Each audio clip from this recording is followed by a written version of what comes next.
You're listening to Tarazi Tuesdays with the Bible as Literature.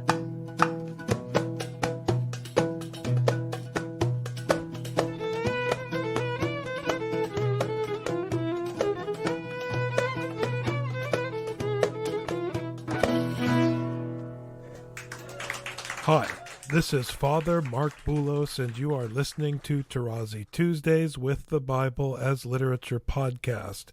In this week's episode, Father Paul refers to 1 Thessalonians chapter 5 to help illustrate the reality of Genesis chapter 1, in which darkness and the waters function negatively. I am happy to introduce Father Paul on the Bible as Literature podcast, Tarazi Tuesdays. Let's go now in more detail into the interconnection between and oneness of the divine actions or the one divine activity of days 1 through 4, and show how the vocabulary looks ahead not only to Genesis chapters 1 through 11, but actually to the entire Scripture as I showed in my Rise of Scripture. Day 1. The making of the human domain, where the human activity takes place, is the basic cyclical unit, the 24-hour period. More specifically, the human's activity takes place during daytime, that is, when there is light. Night darkness is the time when humans rest or sleep, that is, are inactive except for clandestine activities that are viewed negatively. My classic text here is 1 Thessalonians chapter 5, the beginning verses. But as to the times and the seasons, brethren, you have no need to have anything written to you, for you yourselves know well that the day of the Lord will come like a thief in the night. When people say there is peace and security, then sudden destruction will come upon them as travail comes upon a woman with child, and there will be no escape. But you are not in darkness, brethren, for that day to surprise you like a thief who comes in the night. For you are all sons of light and sons of the day. You are not of the night and of darkness. So then, let us not sleep as others do, but let us keep away and be sober. For those who sleep, sleep at night, and those who get drunk are drunk at night. It is an unbelievable text that reflects the reality of Genesis 1.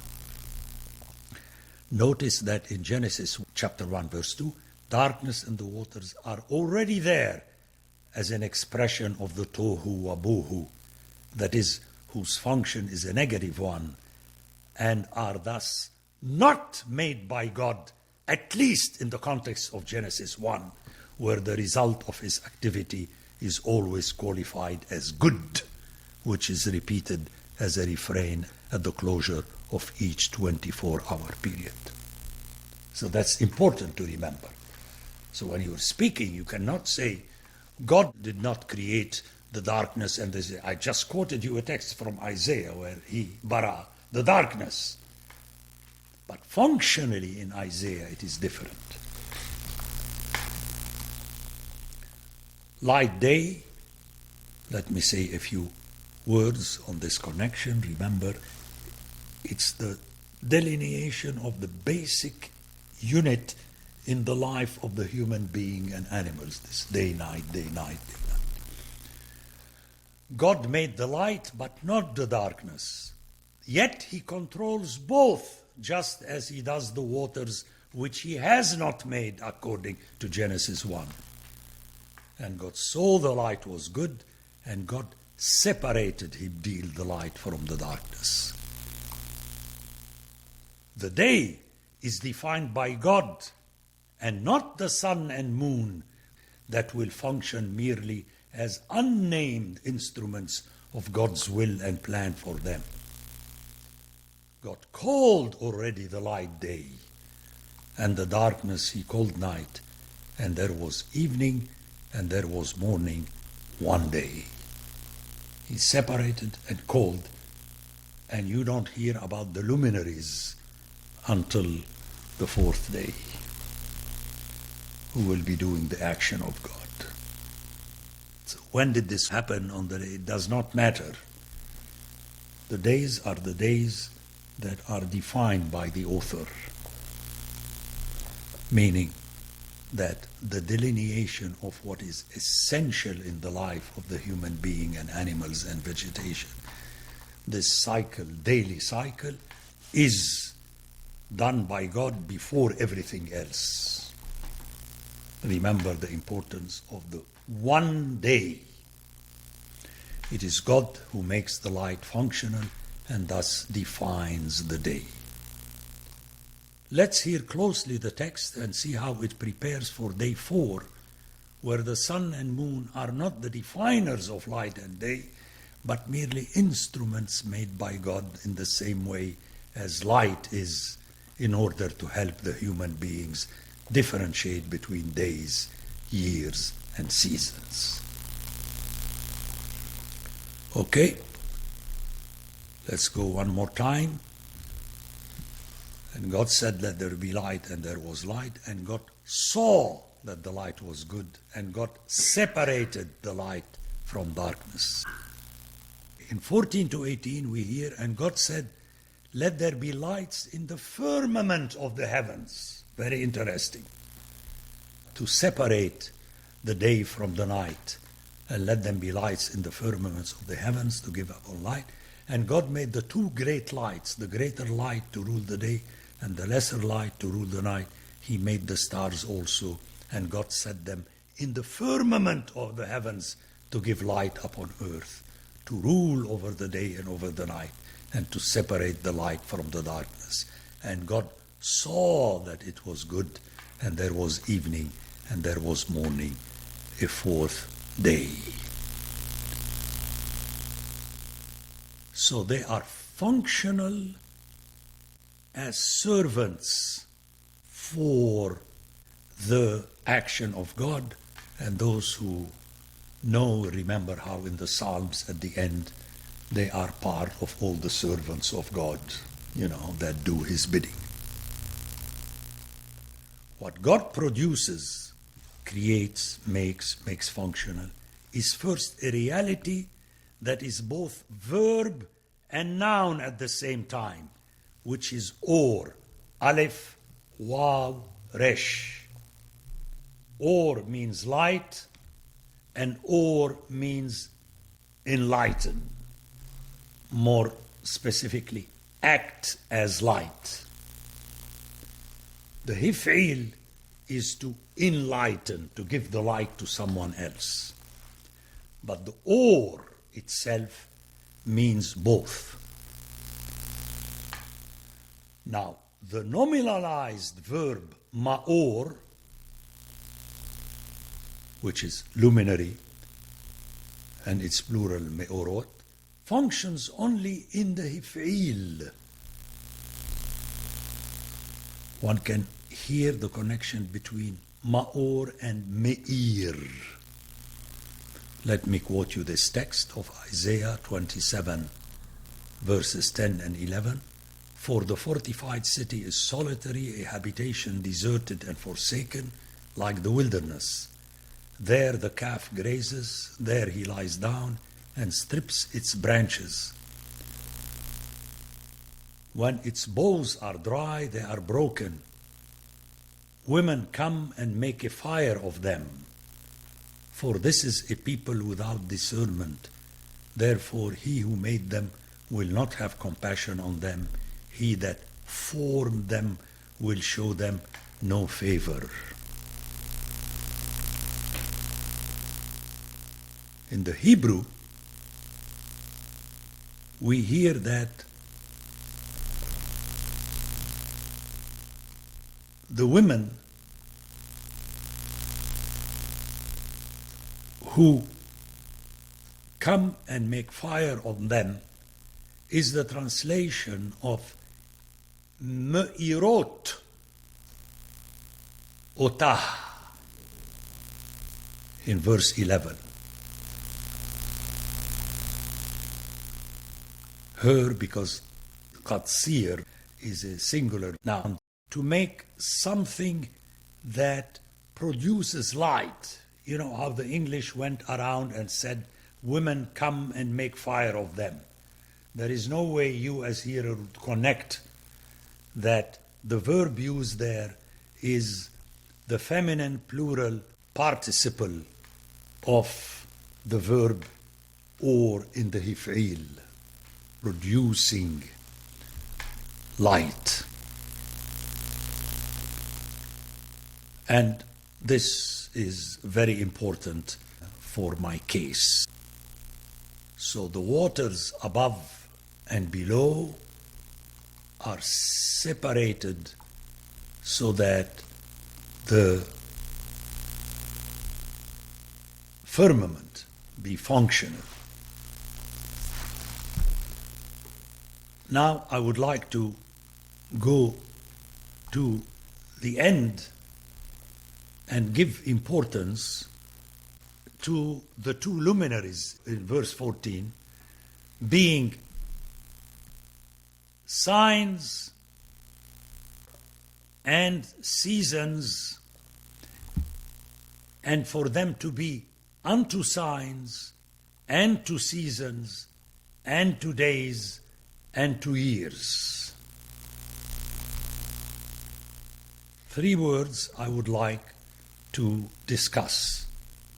Number one, the use of a verb which is mashal to describe the function of the two luminaries, which is found in verse 16.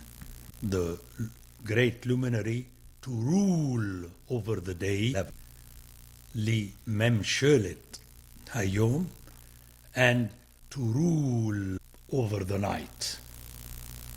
Now, this is found in the middle of the passage about the luminaries.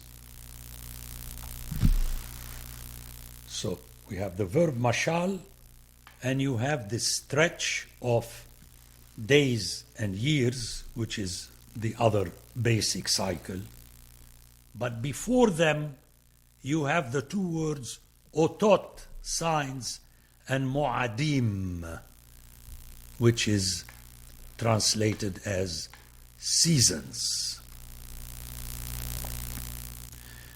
I would like here, after I have discussed the importance of Ibdil in Genesis 1, to show my hearers how its importance extends into the biblical story and teaching. In Leviticus chapter 10, verse 10, we hear, you are to distinguish between the holy and the common, and between the unclean and the clean. The importance of this distinction, the same verb. Another text from Leviticus, and again, bear with me, all these things are important. I'm reading here Leviticus 11, 41 to 47. Very quickly, every swarming thing that swarms upon the earth is an abomination. It shall not be eaten, whatever goes on its belly, and so on. And I'm the Lord your God. Consecrate yourselves therefore and be holy, which is the holiness. For I'm the Lord who brought you up out of the land of Egypt to be your God. You shall therefore be holy. I'm holy. This is the law pertaining to beast and bird and every living creature that moves through the waters and every creature that swarms upon the earth. Again, in this connotation of the entire creation, to make a distinction, habdil, between the unclean and the clean, and between the living creature that may be eaten and the living creature that may not be eaten. So it's interesting after having heard Hibdil way back, now suddenly it appears in a similar setting that mentions the creation, but somehow it stresses that point that is important in the law, where you have to act according to a way that shows that you make a separation between unclean and clean, holy and not holy. Okay, let me go to Leviticus chapter 20, verses 24-26, quickly. But I have said to you, you shall inherit their land, and I will give it to you to inherit, a land flowing with milk and honey. I am the Lord your God, who have separated you from the peoples. No, the separation is not only between clean and unclean, it is also between you, behavior-wise, and the other nations. You shall therefore make a distinction between the clean beast and the unclean. So notice these two verses. Again, it's the verb hibdil. He is moving from asking them to separate between animal and animal to show that you are different from the other nations who do not separate. So it's not something that has value per se, it is something that has value as related to the command of God. And with this, I go back to Genesis 1, where it is through the will of God, His command, that the separation takes place. And that, according to me, should never be forgotten. But it cannot be done except through the link. Now, in this case, you can hear it in English because the English has still the root separate, but it will be for you an effort to remember Genesis 1 when you are hearing Leviticus. The Bible as Literature is a production of the Ephesus School Network.